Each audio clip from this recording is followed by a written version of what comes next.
So yun, good day sa inyo guys. Ngayon ipapakita ko sa inyo kung paano nga ba mag-download nitong OneState RP, no? So unang-una nyo gagawin guys is mag-open muna tayo sa Play Store na kung saan i-search natin ng VPN Gate.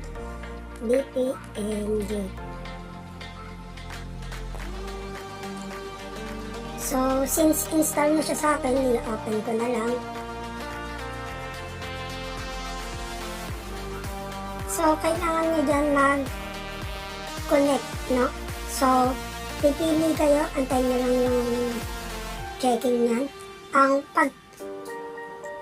pwede nyo pag-connectan is Indonesia, Vietnam, or Singapore. Yan, antayin nyo lang na magkaroon ng available VPN server. So, pipiliin ko is Indonesia.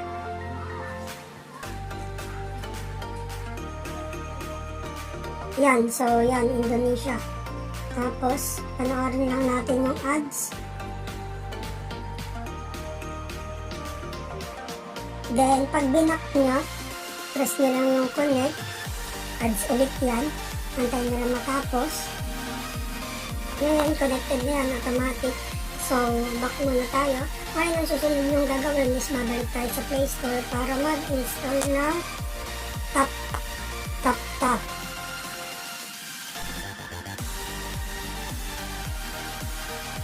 Yan. Huwag yung like guys. Ang piliin nyo is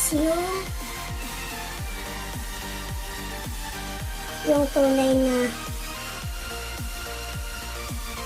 tap talaga. So, pag ayaw lumabas ng tap, kagaya niyan tap light lang ang lumabas, open nyo na lang yung Google Chrome ninyo. Then, search natin tap APK. So, yan.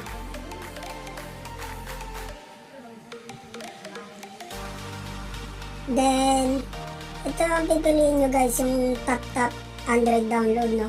Sa akin kasi na-install ko na, so open lang natin. Pag open natin dyan guys, pwede nyo i-search dyan yung OneState RP. OneState RP.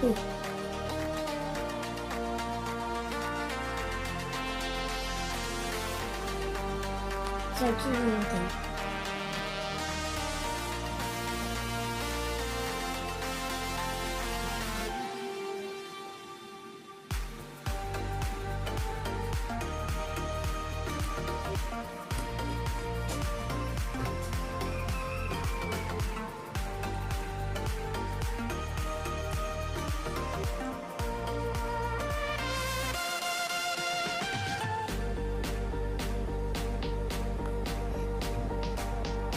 Yan, so lalabas to guys, pindutin nyo na lang.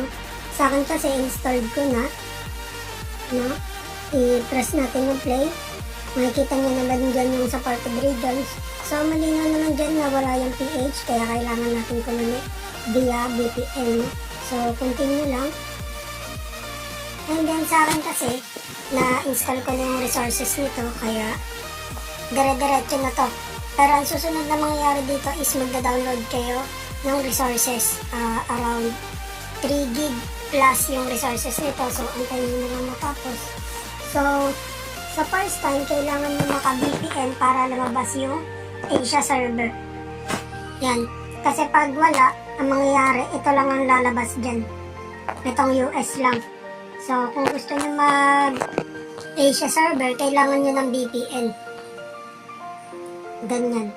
Tapos, i-connect natin. Tapos, antayin lang natin mag-loading.